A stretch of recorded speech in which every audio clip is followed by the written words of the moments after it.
DNVR Broncos Podcast presented by DraftKings Sportsbook, and the Broncos are not back, but Zach is back. Thank all that is holy. I'm pumped to be back with you guys, and the Broncos are not back. We got 2 more weeks, though, until the Broncos are officially back. I got to say, it doesn't feel like it. Does not feel like we're close to Broncos football. Like, I don't know why. It just feels so far away. Like I'm just grasping and I can't reach it. It feels like we're in the desert, just dragging our way through the sand, and we think we may see it, but no, it's a mirage. We're just still so thirsty for football. Yep. It does feel pretty crazy. Like 2 weeks from now, we're going to be at a football practice. Well, I guess 2 weeks from tomorrow. It's summer. It's 100 degrees out. Yeah, it doesn't get any cooler, I'll tell you that. It just gets hotter. Also, we haven't heard anything about the setup this year, but depending on the setup, if you're on the hill, there's nowhere to run, nowhere to hide. It's just you and the sun. You think a lot maybe of time they're on that waiting for Rob Walton to come in and plant some palm trees there right before the camp opens? Bro, I know they've got some badass canopies at Walmart. They got to bring them in. You could probably get a discount on them too. All right, Zach. I want this is like first day back from summer show and tell. I want your favorite experience, your favorite place, and your favorite meal. Wow, you're hitting me with it, and I gotta go meal first, and I've gotta go classic Zach here. Gelato from Giolette in Italy. That's not a meal. Goodness. Oh, it was a meal. You're right, actually. It's not a meal because in Italy they actually have very reasonable portion sizes, especially with ice cream. Like a small is like a kid's size. A medium is like a small. A large is, not very big. So, you're right about that. It's not really a meal, but oh my gosh, the gelato was so good. Wait, okay, this brings up an interesting point. Like, you're saying that like you enjoy the fact that the sizes are smaller. Is that correct? No. I did not enjoy it because I certainly could have had this as a meal, especially when it comes to ice cream. Everything else, especially when you're on a trip, you're not really taking leftovers. And typically I'm taking leftovers from every single meal I have. But actually there I wasn't. I was a big boy able to finish my whole meals most of the time. I feel like it's kind of nice in that you can just have more meals. I would enjoy, like, you're going to Italy. It's like, oh, let's try these 4 different restaurants today. That would be awesome. But I also would imagine that it's not cheap. Actually, I was surprised at how affordable the meals were in Italy specifically. Well, the euro just went 1-to-1. Yeah, it did. America's back. Know that was insane. Yeah, you're right. Yeah, you've been watching your CNN, Ryan? You're MSNBC? I just know things. I don't know how to explain it. Just I keep track. I like to keep track of the global markets. I guess that every morning you wake up, you get the newspaper, and I want to check in on the yen. See how they're doing. What are we looking with the yen then? Yeah, what are we thinking? They actually didn't release the reports today. It was the market's closed because it's a Tuesday. They say Tuesdays are no yen days. You're right. Exactly. Famously, Ryan knows.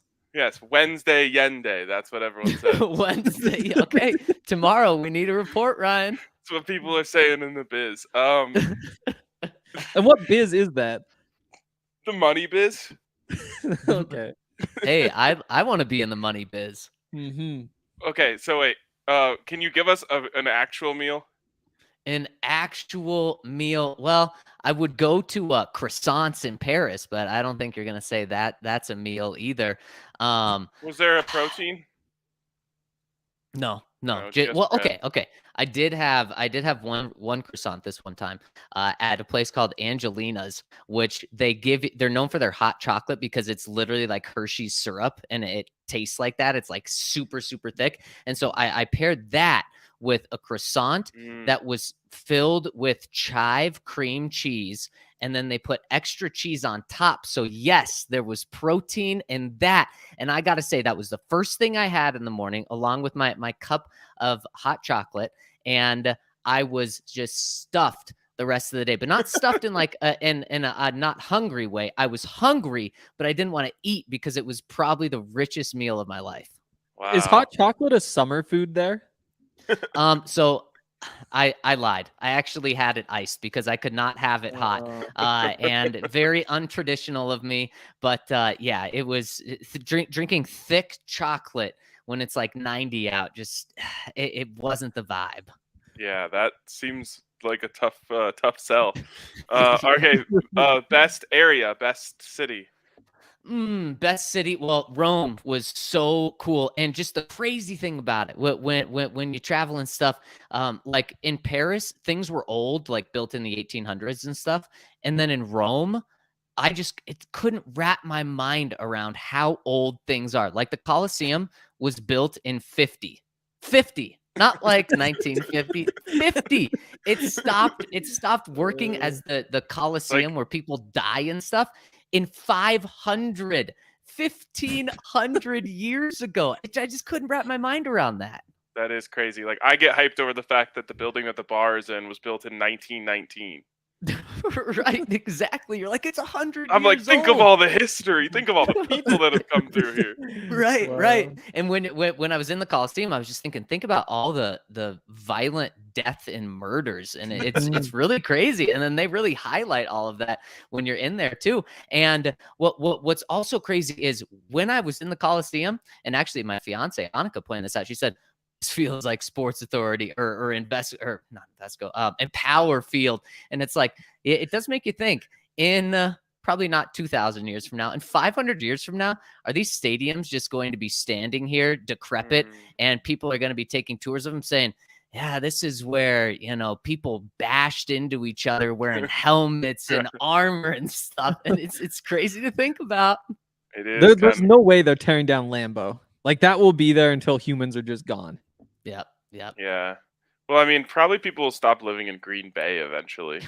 That's true. Or everybody will. Everything's going to be frozen and preserved. Oh, yeah. Well, everything will be underwater if it's not in the middle of America. It does depend on how we all die. Like, what is the extinction? Like, if it's a zombie thing, then, like, yeah, everything will be here. If it's like a meteor, then probably burning up, Right. Good point. Ryan's probably right. Underwater. I think we're all going to be underwater. Maybe it's because of a meteor that causes the big splash.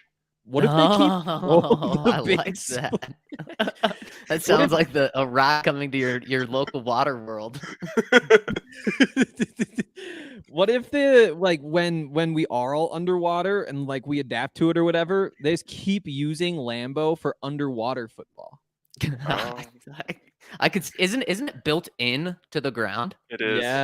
Yeah. So there you go. They should just put a tarp in there, make it a pool in the summers. Why have they never done that? Do you think would Aaron Rodgers approve of that? I don't know if he'd be all in. He'd probably be all in for it. As long as it was like a saltwater pool, like no chemicals, chlorine, all that stuff. He's that's anti. True. That's really that true. Would be exactly it. Yep. He'd want it like the Dead Sea where it's just all salt. Yeah, there's no way you're getting Aaron Rodgers in a public pool. I bet even like hotel pools, or hot tubs. I wonder if he has concerns about that. I would guess yes. Yeah, I would guess that as well. These are the things we could legitimately be talking about, and it could have references to the Broncos if Aaron Rodgers was here. Wow. I thought you were going to say that like people are going to reference this YouTube video in 2505 and be like, they called it, they knew it, like underwater football. How did they know? probably less dangerous, right? Football. Yeah. Okay. All right. You didn't give us best experience. Best experience, man. That is, I'm gonna have to brew on that. I don't even know where to go with that right now. Like, from what I saw, you guys were just like eating and sightseeing. Yeah. Yep. Eating and sightseeing. That was it. Walked about 20,000 steps a day on the trip.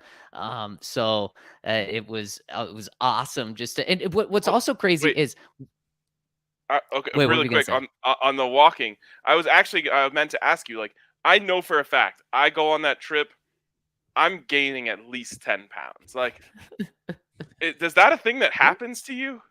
No, I lost a pound. Wasn't Oh trying my to. God. I even had the large gelato size followed by pasta and had wine a lot. It just didn't happen. And one of the reasons, I mean, Paris is such a spread out city, so you're just walking everywhere. I would say probably the unique experience that I personally loved, Ryan, and people may think I'm crazy for this. I love public transportation in cities. It's close to airports, and man, just being deep down in a subway, there's nothing like it. And Paris and Rome both had it. Oh my gosh, it's so cool. That's one thing that I wish Denver really had, and it just doesn't. We don't have the subway system. It is crazy that riding the RTDs around. I can't. Like, it doesn't even help me. Like, I live in town and there's just no way to use the train. Like, it would be tougher to get to the train than get where I'm going. What about the light rail? That's what I'm talking about. I mean, what about the? I meant. What about the bus? Buses are just. I don't know. I feel like pro trains, anti-bus. Interesting. If everybody were to use the bus, I would get on the bus.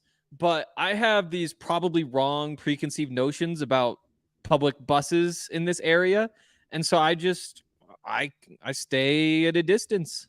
Everything that you think about the bus is what everyone would say if there was an underground train in Denver. Everybody would ride that thing. It'd be incredible. Yeah. I'd be on it. Hank would be on it. Oh, podcast from the train. I can honestly say I've never rode like an in-town bus in Denver, but that's because I just scooter. Which is better than taking a train anyway. It is crazy though. And more direct, that's for sure. Yeah. I was going through this thread today, and it's like it's $40 in 3 hours to take a train from London to Paris. Wow. That's incredible. Like you go underwater. Oh my God, they didn't even include that part. That's awesome. Is it loud when you go underwater? That's a good question. It's called the Chunnel, and there's actually a drink made where they take parts from Paris and they take parts from England and they mix them, and it's called the Chunnel. Is that the Channel Tunnel? Yeah, I think so. I think you're right. Nice. All right. We really are our people. We've got our brains working. We're really warmed up for this podcast. We might as well talk some football now. Zach, we've kind of been going through these ESPN rankings that Jeremy Fowler dropped, where 50 players, coaches, and execs all voted on the best at certain positions. We've gone through quarterback. The ranking was bad. We've gone through, what else did we go through, Hank? Oh, corner. The ranking was okay. I would say solid. And now we've come to safety. And I got to say, guys, I would have never, ever predicted this. As much as I love Justin Simmons, as much as I think he's great, as much as, I have only good things to say about him, I would never have predicted that these 50 people from around the league would have voted Justin Simmons as the number one overall safety, and I think it's awesome that he did.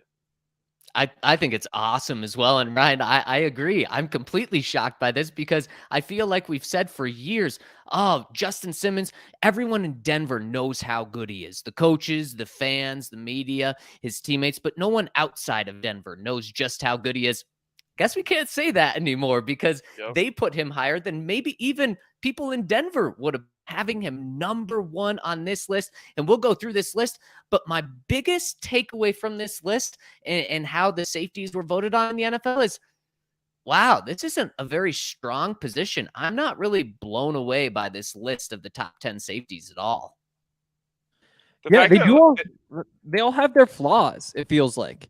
Like with half these guys, you look at them and it's like, Derwin James, like he's always been right there, Harrison Smith is super old.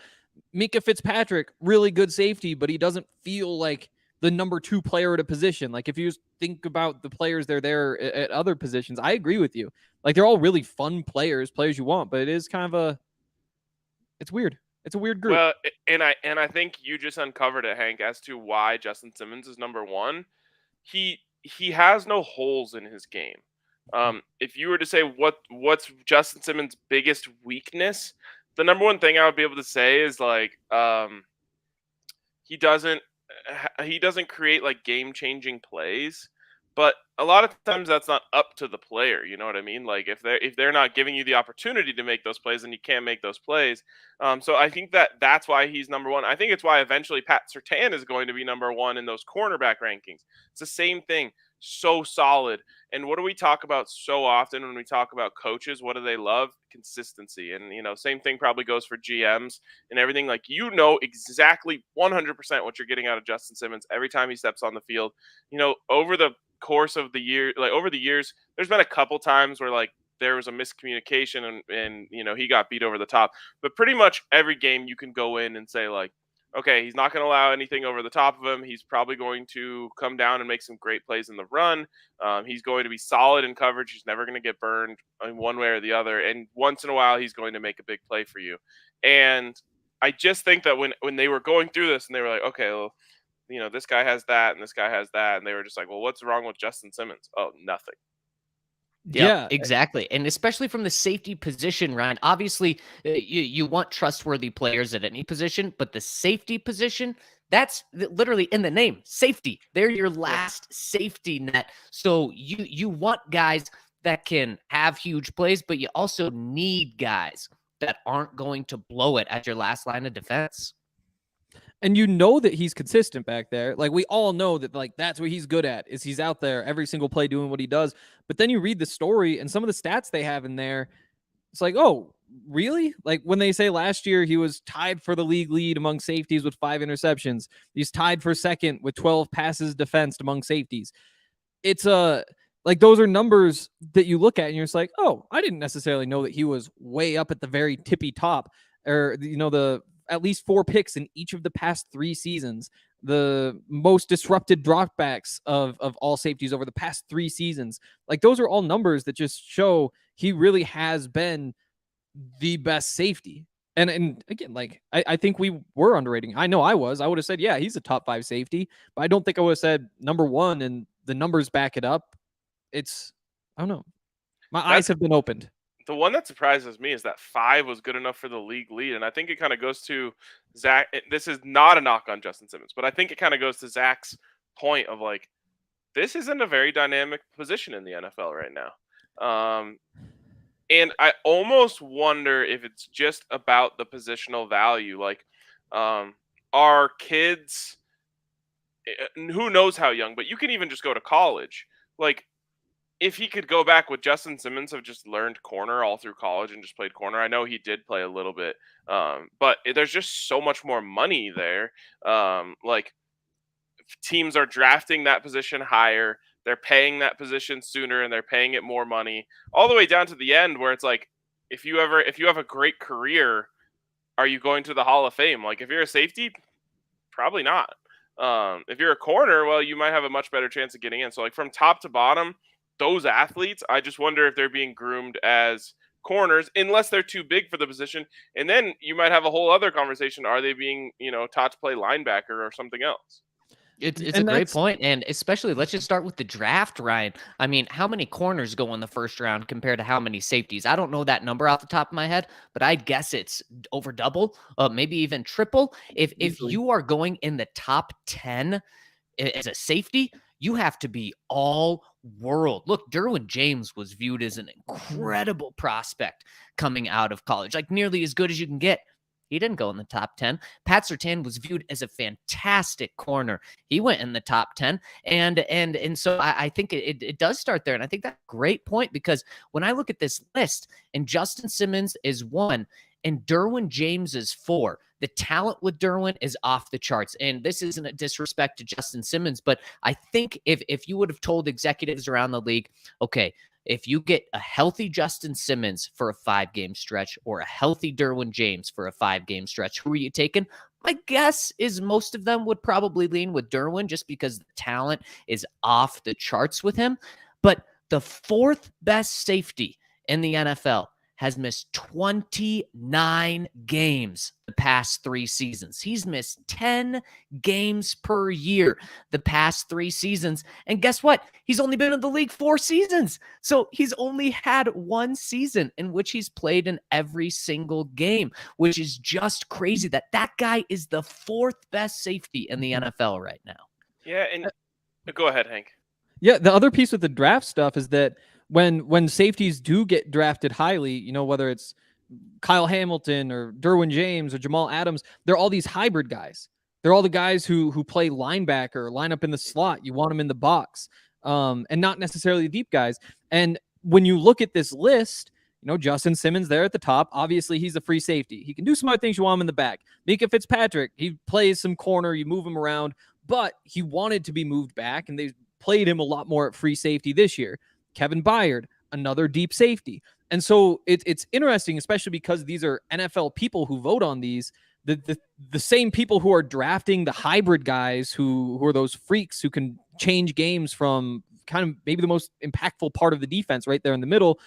They're still voting for these guys who sit way back and play the deep zone as the most valuable safeties, the guys that you'd want on your team. Yeah, I think it's such a great point, and it's so interesting. And I think just doing safeties as a whole is a flawed idea in the first place, because I think there's very few similarities between strong safety and free safety. Like it's a whole other position in my opinion.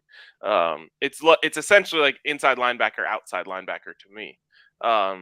So I don't like doing that in the first place. But as you look down this list, I said, I was surprised to see Justin Simmons number 1, like legitimately surprised, not because of my belief in his talent, but just because of what I would have assumed the NFL thought about him. Is there anyone that you would put above him? One thing that Hank said about Minka is just that versatility, and I think he's viewed as a guy that can hit you really hard, but also make that game-changing interception. He would float there, and he's number 2 right there. Outside of that, I can't put Derwin James above Justin Simmons when he's missed 29 games the past 3 seasons, and then anyone else? Oh no, I can't. Exactly. Yeah. And Minka's the one. I mean, and that's why it was last year Minka was number 1 and Justin Simmons was number 2. This year it's reversed. Like it does feel like it is kind of those 2 guys. Derwin James is the other one that I kind of circle, but he misses too many games. Like if he's fully healthy, maybe you just get caught up in that dream of the guy who plays in the box and in the slot and just dominates from right there and is wrecking plays in a whole bunch of different ways. Like it does still seem like there's more upside playing that kind of role, but none of these guys have done it to the point where you take them over Justin Simmons. Yeah, I completely agree. It's so, I don't know. I think the main point there was from Zach, who essentially said, it's just not a very deep position in the NFL. I want to talk a little bit more about the back end of these rankings because I think they're bad here in just a second. But first, let's give a shout out to our friends at DraftKings. Lots of great stuff going on over at DraftKings right now, including a risk-free bet up to $1,000. Yes, that's right. You can take your first bet up to $1,000, and if it doesn't win, they'll give it right back to you in the form of a free bet. Baseball, golf, MMA, and more. I'll definitely be throwing down some bets on the British or the Open Championship, if you will, this weekend. And it's I don't know. Well, Henry, what do you think? Do you like when it's these late night tea times and like you could stay up late and watch it, or wake up early and watch it? No, I hate it. I've been trying to figure out. I was considering just flipping my sleep schedule. Because they tee off at like 2 a.m. and they'll finish around noon or so. Like get done at noon, jump on the podcast and go to bed. I'm not really sure what my plan is. Maybe I'll just be waking up at 4:30 and going to bed. I really, really hate it. But it's the most important thing in my life right now, so I'm gonna find a way to make it work. I feel the opposite because I have my own golf tournament this weekend, a little 3-dayer. So like I would say it's like one step below what they're doing there at St. Andrews. And there's no way I would be able to watch any of it if it was during the middle of the day. So like I can either stay up late or wake up a little early before my tee times and get some golfing. How do you have a 3-dayer but not a 4-dayer? How don't you extend that so that you truly are one of the pros? I think the main thing is that people can't get off work that soon. That's a weak excuse. Weak. Yeah. Unfortunately, you can't bet on it, but you could bet on so many other things over at DraftKings Sportsbook. So download the DraftKings Sportsbook app now. Use the code DNVR. Make your first deposit and get a risk-free bet up to $1,000. And, of course, that's new customers only, minimum $5 deposit. Required eligibility restrictions apply. See DraftKings.com/sportsbook for details. And if you have a gambling problem, call 1-800-522-4700. And to piggyback off that, let's hit our DraftKings Sportsbook pick of the week right now, and I'll dive in first. And I am going with the division winner. No, I'm not looking at the Broncos. They're at plus 260. Chiefs are plus 175. Chargers plus 220. And the Raiders, we love how Las Vegas just disrespects the Raiders at plus 650. But I'm staying away from the AFC West. I'm going to the AFC North. I've talked about this a lot, but I've never officially made it my pick of the week. I'm going Baltimore Ravens to win the AFC North at plus 160. I think just a couple of months ago, the Bengals were favored. People are starting to buy the Ravens again, and I would get in while they're still at plus value. Look, they've got some good competition with the Bengals. There's no doubt about it. But it's a two-man race there with those teams, and I think that the Ravens are going to take that division back. I'll go with let's go Joaquin Neiman to win the Open. Plus 5,000. That's 51 odds. Don't laugh at me, Ryan. He's sharp. Like, he's played some Eric good and golf. I are laughing at you over here too. Damn it, stop. The 50-1, it's like Iron Guy. Like, I was kind of tempted because it's a shorter course to just be like, well, maybe this is where Bryson gets it back on track and you get the 130-1. Nope. Stick into the script here. It's Joaquin Neiman, 50-1. We'll see who's laughing on Monday. Bryson is allowed to play? DraftKings says so. Oh, I believe everything that DraftKings says. Yes. All right. I'm going to go slightly more smart is the word I'll use. Believable? Yeah. Wow. I'm going Cam Smith, not to win, but to top 10. He's pretty much like you can just Sharpie him in for top 10s at majors. And that's 3-1, like plus 300. I think that's a like if you were to compare that to, I don't know, like a 3-1 underdog in a football game, you would feel like this is more likely to happen.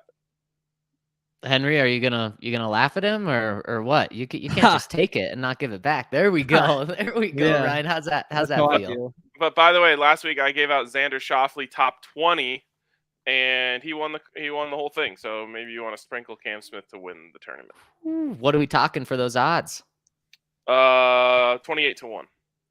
28-1. I love it. Those are about half as laughable as Henry's odds, and something that's not laughable at all is our friends over at IvacaTV, because one of the most frustrating things is trying to watch the awesome Colorado sports that we got going on in this town. Broncos are the only easy team that you can watch because, of course, they're on national basic cable. Every other team, though, so tough to watch. But Ivaca has flipped that on its head. If you want to watch the Avs, if you want to watch Nuggets, and if you want to watch the Rockies, you can do that with our friends over at IvacaTV because they have altitude for the Rockies. They've got altitude for the Nuggets and Avs. They've got AT&T Sportsnet Rocky Mountain for the Rockies. And if you go to Ivaca.tv/DNVR, you're going to get it for a steal. Only $25 a month, plus using the code DNVR over at Ivaca.tv/DNVR is going to get you $10 off for your first 3 months, plus the receiver. So you're talking $15 a month. There's no contracts. There's no hidden fees. So check them out over at Ivaca.tv/DNVR. I was just scrolling down to like the very bottom of this, and I just feel like at plus 100,000, you got to throw a sprinkle on someone by the name of Ronan Malarney. Like that sounds like someone who would win the Open. Wait, are you way down at the Man. bottom? Yeah, I'm at the very bottom. Is that plus 100,000 or is that plus 1,000,000? That's plus 100,000. Yes, it is. Well, So no, I'm not interested. if you even just sprinkle something on, what is it, Ronan Maloney? It's our boy Ronan Malarney. $1 to win $1,000. $1 to win 1,000. Yep. You put a couple of dollars there, you're probably not going to work on Monday. That's true. I mean, like, think about this, guys. I'm a big believer in, the energy around things and the way that you can control outcomes. If all of us bet on Ronan, just even, just a sprinkle, like we're going to be sending energy all the way to St. Andrews that he'll be able to ride. I thought you always say that jinxes it. No, that's that's different. That's if they're the favorite. Okay. I've got a lot to learn. So are we sending our money and energy Ronan Malarney's way? We're rowing for Ronan. What are the Ronan odds shown on the Ronan. TV broadcast? Just once. Oh God! I wish you could bet on that. Probably still like 50 to 1. I You did might see. as well just burn your money at this point. I was trying to find a picture of him. It's elusive. But he's from Ronan? Galway. Okay. Is Sure that that in is. Ireland? Galway.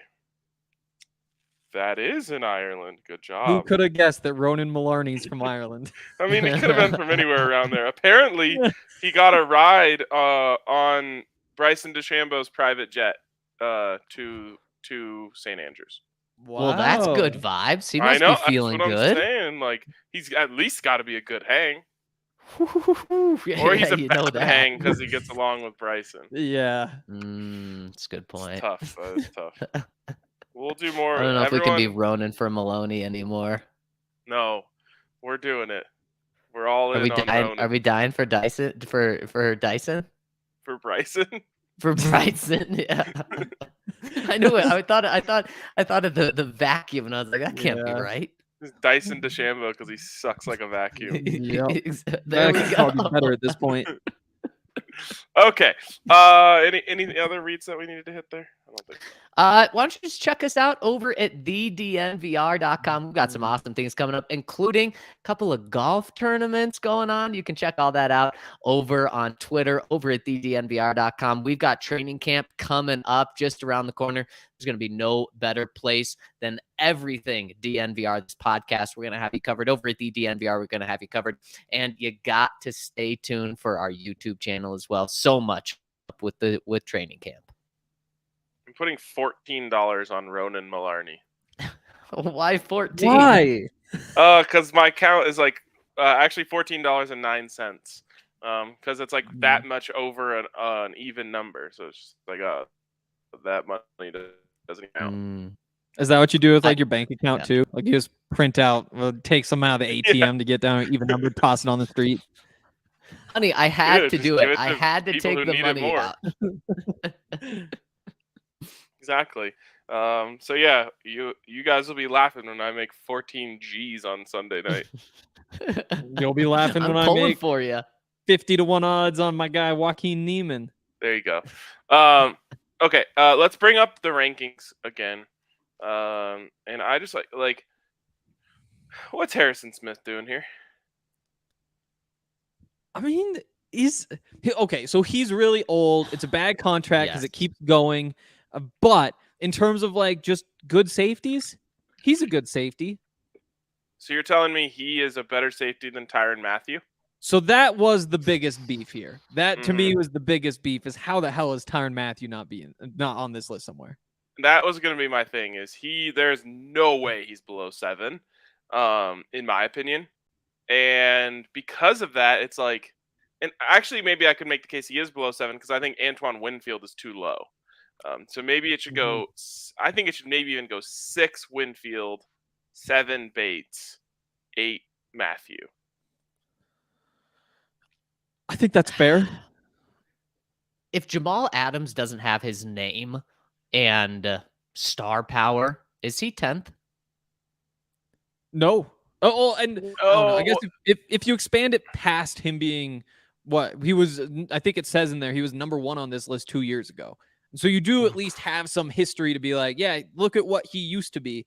But outside of like that stuff, in terms of what he is as a football player right now, especially in the system that he's in, like you're probably going to be looking at this at the end of the season saying what's going on. He might as well just be on the linebacker list, in my opinion. Yeah, exactly. I mean, when you look at how he's produced, had been 100% as a linebacker, Ryan. He's been in the backfield getting hits on quarterbacks way more than he's been making plays as what you would think of a safety. Mm-hmm. Yeah, that's a weird one for me. But I would make the counterpoint: if he wasn't traded for a ridiculous number, would he be actually getting valued higher because it was like, oh, this was a great draft pick? That's interesting. But then on the flip side, Minkah Fitzpatrick was a first-round pick and then also traded for a premium first-round pick, and he's still able to get in the top 2. Yeah, that is a good point. But what was Jamal Adams? 2 firsts? Yeah. Yeah. Could you imagine? I mean, Justin Simmons is great and deserving of being the number 1 guy, but a team would be out of their mind to trade 2 first-round picks for any safety. And I think Jamal Adams has, kind of busted that market. No team's going to get 2 firsts for a safety now. No, I mean, there are very few positions that you should even give 2 firsts for. Quarterback, obviously. Left tackle, if he's like fantastic. Pass rusher. Yep. I was gonna say I think I'm done with the offense. Yep. Yeah. Pass rusher. The way the NFL is valuing receivers right now, you wonder, but I wouldn't. No way. I mean, yeah. No, absolutely not. And is that it? Pass rusher? What did Stephon Diggs get? He got 1 first. I don't know if there was some other juice sprinkled on top, but I know he got 1 first. I would say, depending on the situation your team is in, you could maybe make the case that a shutdown corner could be worth it. But you would be under scrutiny for that trade. What was the Jalen Ramsey trade? That was 2 1s. That was 2 1s. Yep. Yeah. It was, and that worked out for him. Jair Alexander, like he's still a young guy, has every trait you could ask for. I think if the Broncos were to trade Pat Surtain, obviously I don't think this is going to happen. I don't think I even need to touch on wood. But if the Broncos were to trade Pat Surtain to a team that is a Super Bowl contender the Bills for 2 first-round picks, I think that'd be a good trade for them. Yeah, especially because that's going to be an end of first-round pick almost certainly. Yeah, exactly, 100%. Conversely, would you be happy with the trade if the Broncos traded 2 firsts for Jair Alexander? Well, yeah. I mean, the bill wouldn't come due for a couple of years because there are no firsts to trade. But yeah, I would be excited. In this situation, that would be so freaking exciting. I mean, Henry just said he has all the tools. He's young, and then you pair him with Pat Surtain. Oh man! And then you are trading, 2 picks in the bottom, certainly the bottom half of the draft, or the bottom half of the first round, but probably the last 7 picks of the first round. Wow! I mean, you do have when you have the Russell Wilson contract and. You think about you're paying Simmons, you're paying Jair Alexander, team building wise, you'd probably be in a pretty tough spot. But if they have a plan and they could justify it, I'd be all in. Yeah, I mean, thinking of all that is beyond where I just meant straight up the trade. Do you think they win that trade? And I think it all just depends on how much of a contender you think you are. The more of a contender, the more you believe you're winning a Super Bowl this year, the less your picks are worth. I mean, could you imagine the Broncos not having a first-round pick for 4 straight years? That would just be the opposite of what anyone thought George Paton was about. But look, I mean, not having first-round picks for the first 2 years of this deal is certainly a good deal because they got Russ. And then to have that type of corner, Oh man, that would be so good. And then you just look at the Rams. They did this exact same thing. Now, some other teams have tried it and it hasn't worked, but it certainly works for the Rams. Just saying F them picks, and then stacking their team with a lot of highly paid guys, and then you just have positions that don't have any investment. Bro, look at the Avalanche. They made their first pick of the draft in the 6th round. That is incredible. I love it. And no one cares. I actually saw someone tweeted at AJ yesterday and was like, if they didn't win the cup, the Kemper trade would have been a bad trade. And I was like, this is the dumbest point I've ever heard in my life. If John Elway didn't get Peyton Manning, he'd be a bad GM. Yeah, exactly. Like, Right. if you didn't do that thing you did directly because of the other thing you did, then that would have been bad. Like, what are you talking about? All right, so a little bit of a change here. We actually got a lot of comments today, so we're actually going to start them here in the second segment and wrap them around to the third segment. And the first one comes in from Big Hank Stan. No one's ever been Big RK Stan or Big Zach Stan. We got to figure that Let's out. read into that. I guess the kinds of hotels I stay in, such as the Brown Palace, don't offer such amenities as a lobby auction. But if they were to grant my state with such a marvelous event, I can only imagine what trinkets and ephemera they would place on the block. A signed RK dishwasher salmon cookbook, or a Zach Touchwood token, perhaps. Or maybe even a Big Hank match play used 9-iron.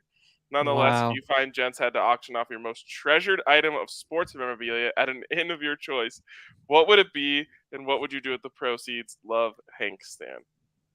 Also, by the way, if you hear the way that this person speaks, I think you can guess who this commenter is. I was thinking the exact same thing. I And think I you're missed him. right about that. Welcome back, my friend. Yes. Welcome back.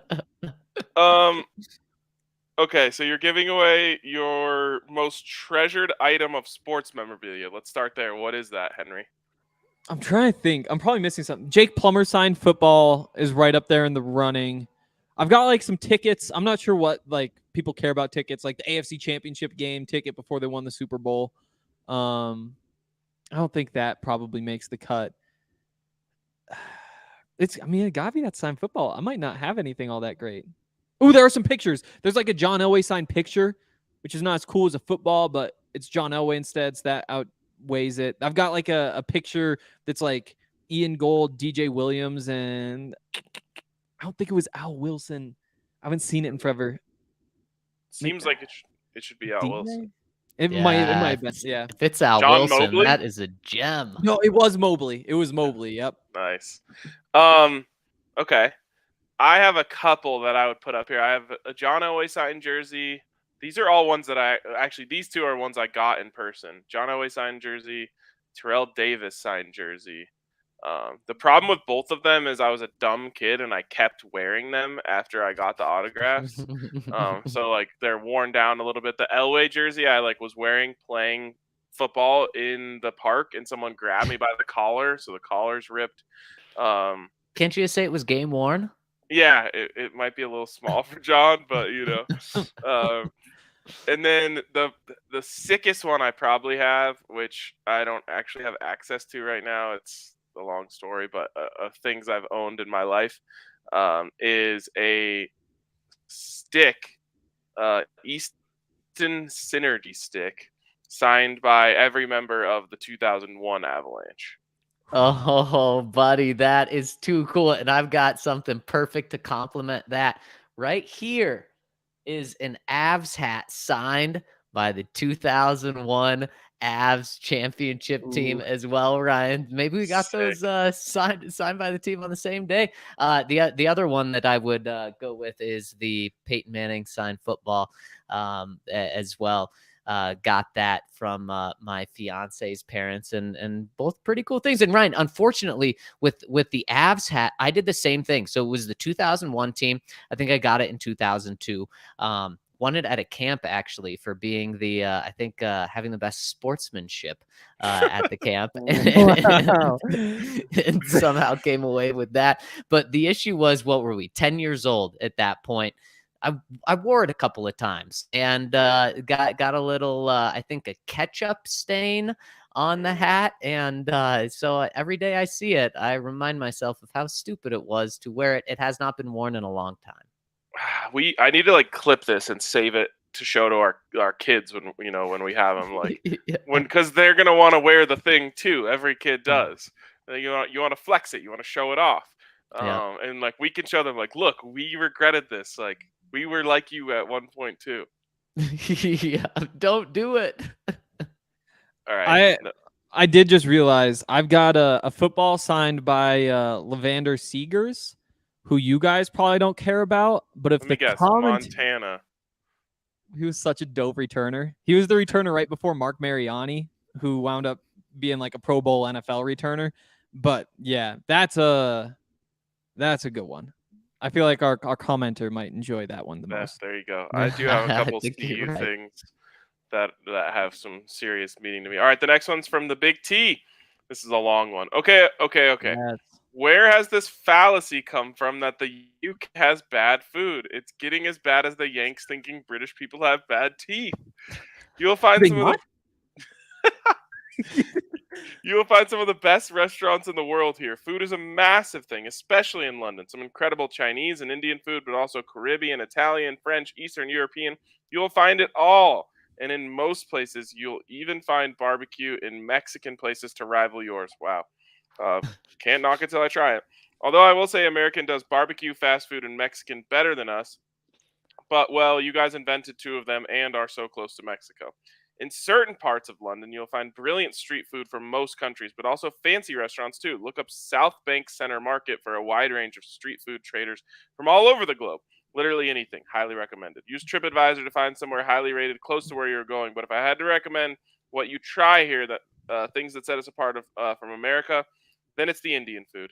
As I know, it isn't very common over there. You'll find decent curry houses everywhere, and the food is fantastic. But your first time, you'll want to go to a good one. There are some weird English things that people hardly eat, like jellied eels, and very few here would recommend. But you're obviously going to want to go to a decent fish and chip shop, but it really should be eaten in the paper on the beach somewhere. But given the time of the year, I wouldn't recommend that. But any decent pub or restaurant will have it on the menu too. Not quite the same, though. Another London special is pie, mash, and liquor. The liquor is sort of parsley sauce, and the other two are self-explanatory. Almost everything else is the same as it is in the U.S. Food has become global. I would say the quality of restaurant food in London is fantastic. Just like any big city, you will love it. Peace out, the Big T. You do notice, though, that when he's talking about the good food, it's all French food or Italian food. He's never like, oh, just the British food straight up. You know? That could be the thing that people are where the fallacy is coming from.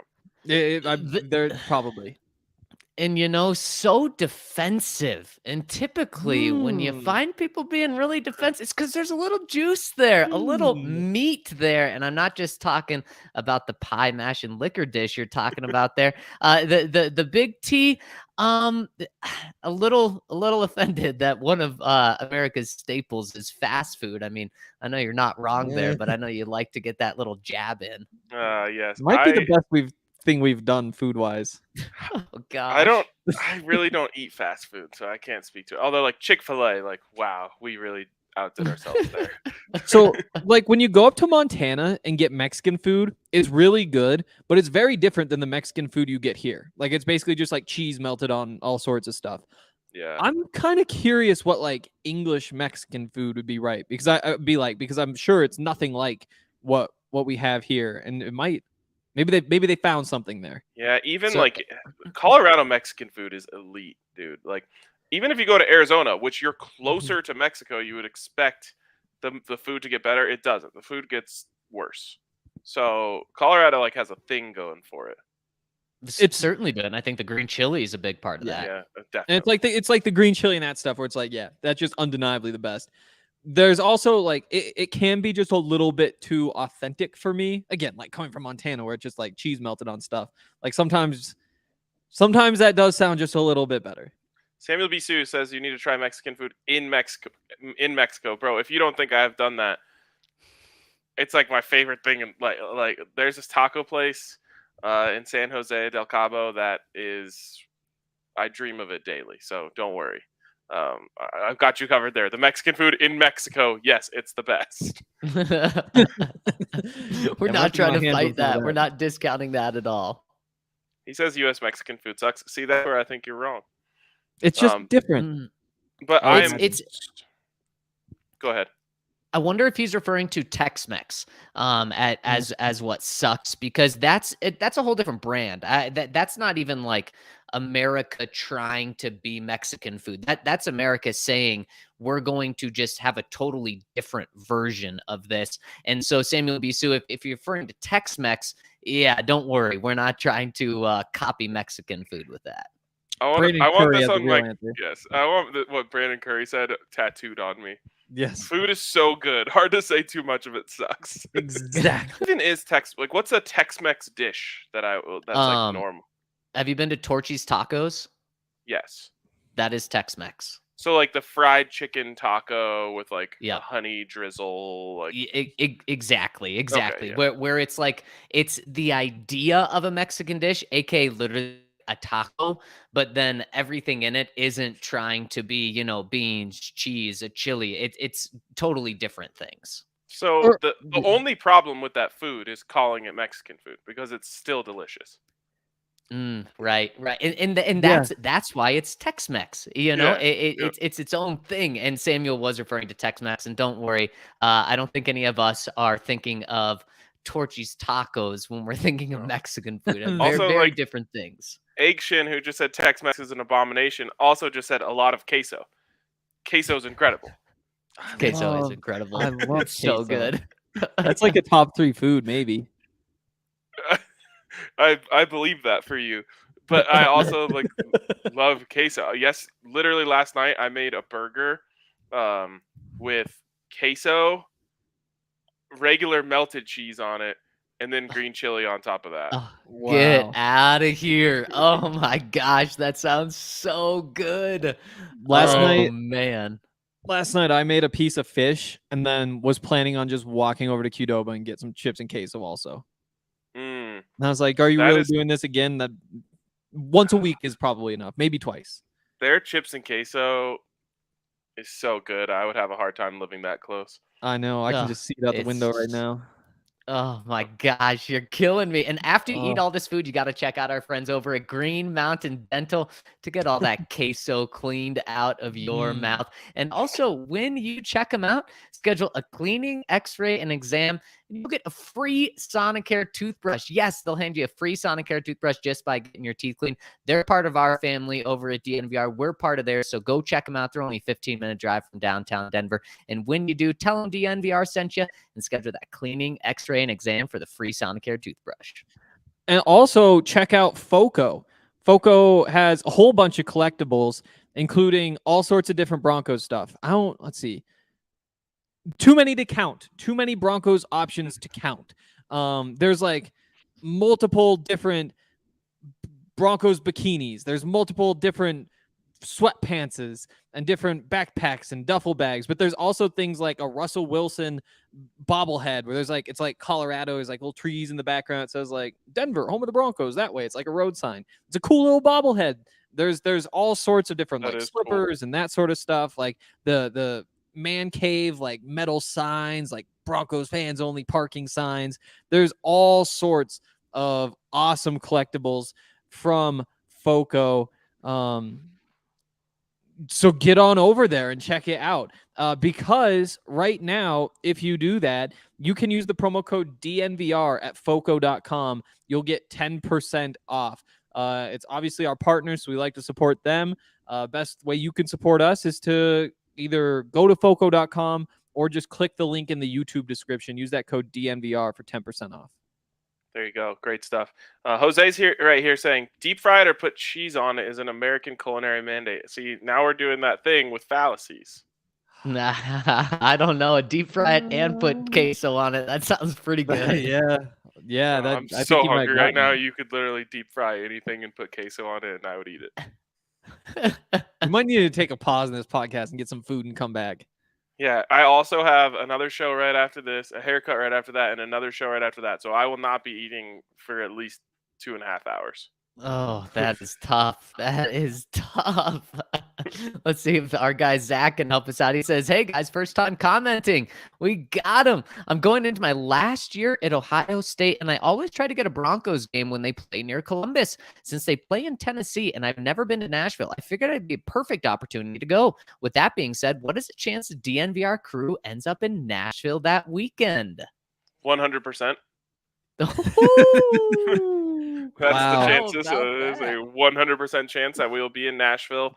And not only that, we are going to have a party on Saturday night at a place to be named later, somewhere, in the cool parts of Nashville.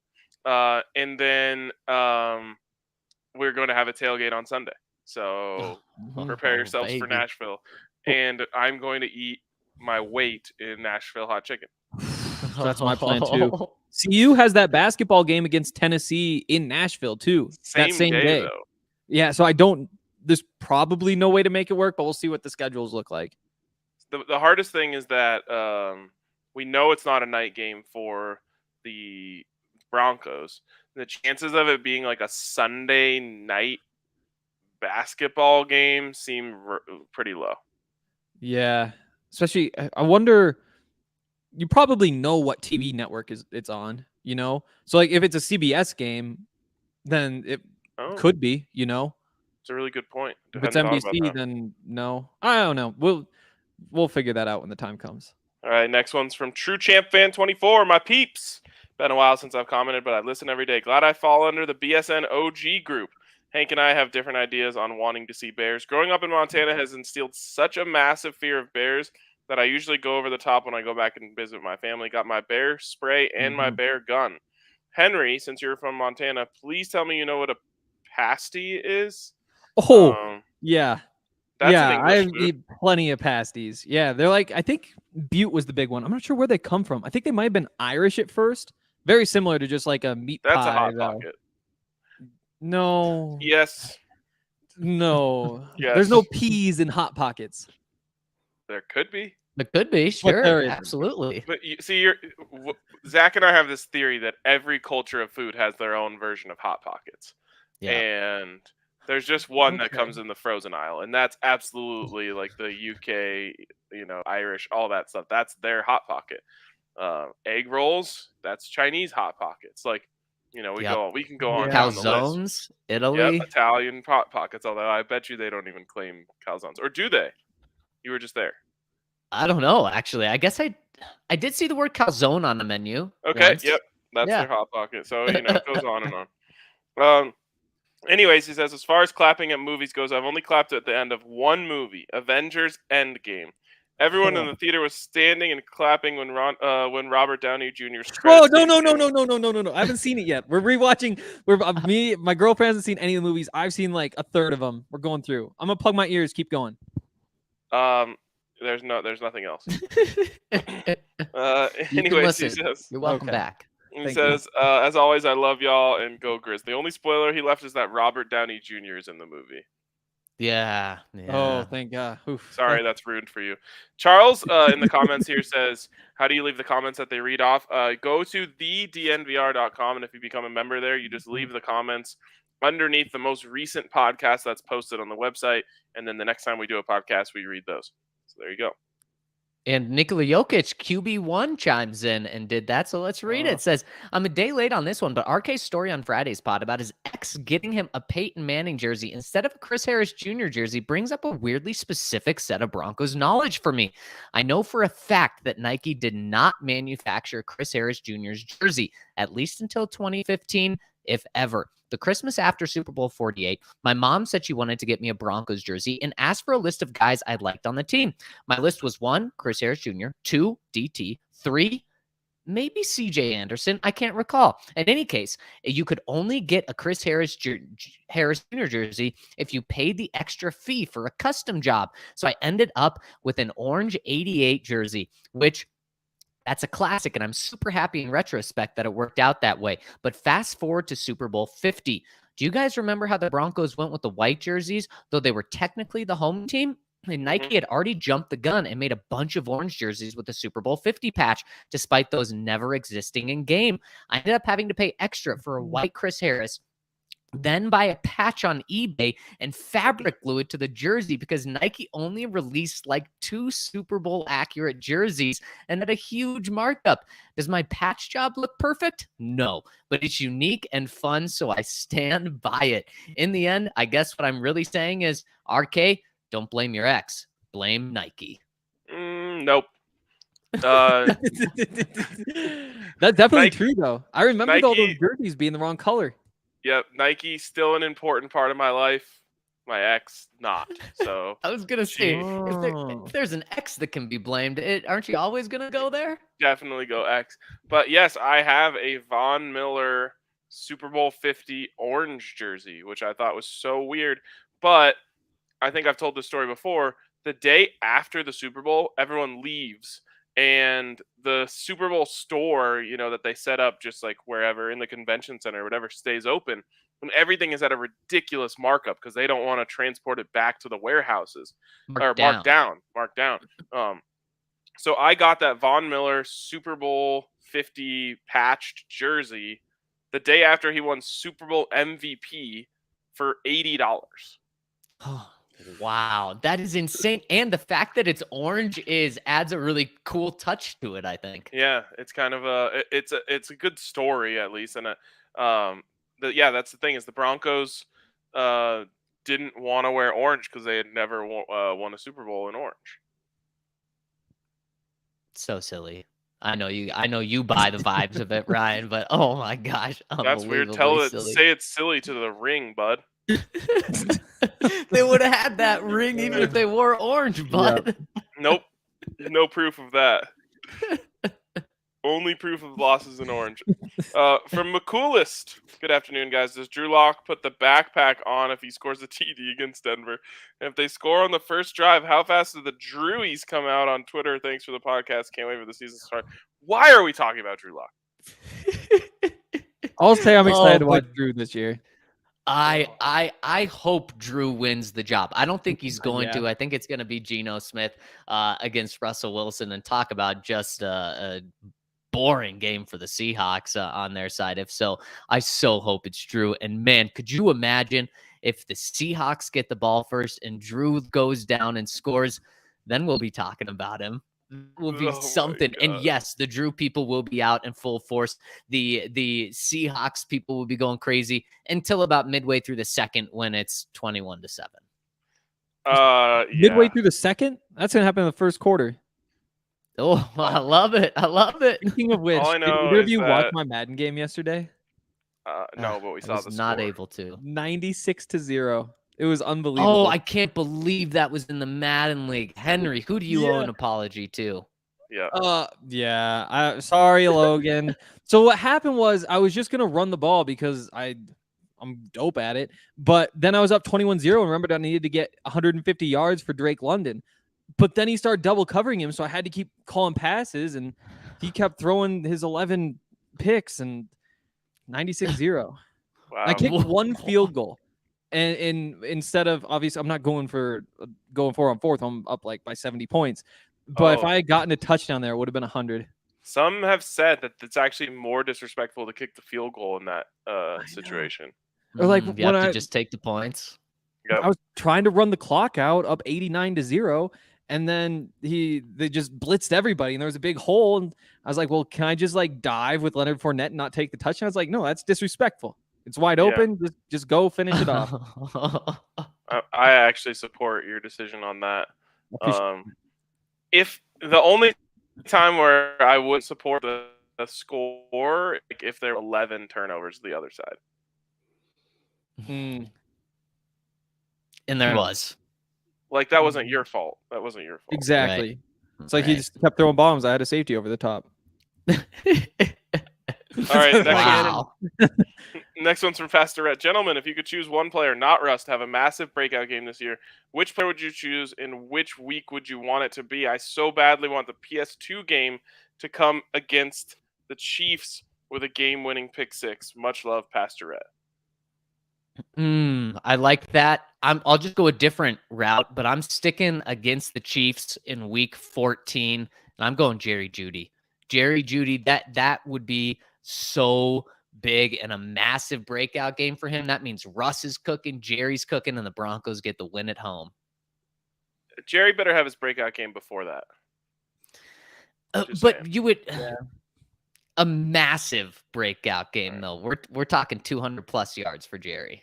I'm saying that happens week 1.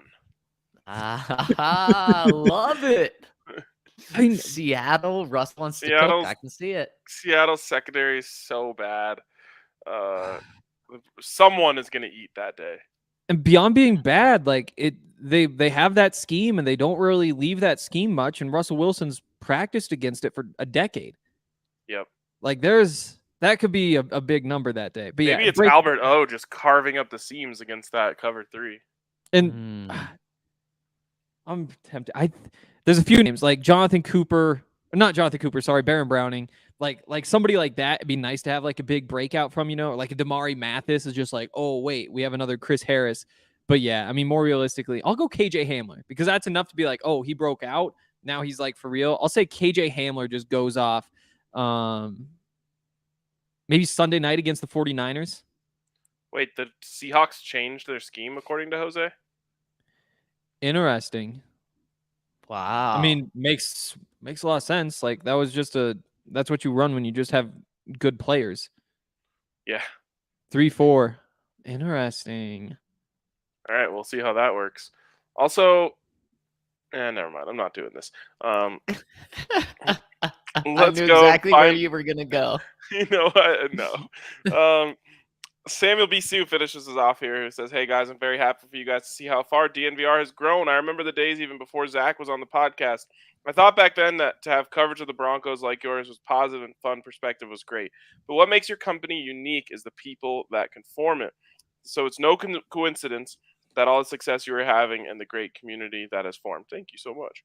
Thank you, Samuel. I have a theory on Cortland. Last year, he got more and more frustrated with the quarterback play. He is a guy that doesn't get a lot of separation, but he doesn't need it to get catches. But Teddy was the absolute worst QB he could have had because he never gave a chance for his wide receivers to make plays. If they were covered, he wouldn't throw the ball. And to add to that, Teddy didn't throw a good deep ball. I saw Cortland's body language get worse and worse every week that passed. Since the Russ trade, his demeanor has drastically changed. I'm expecting Court to be a top 10, if not top 5 wide receiver.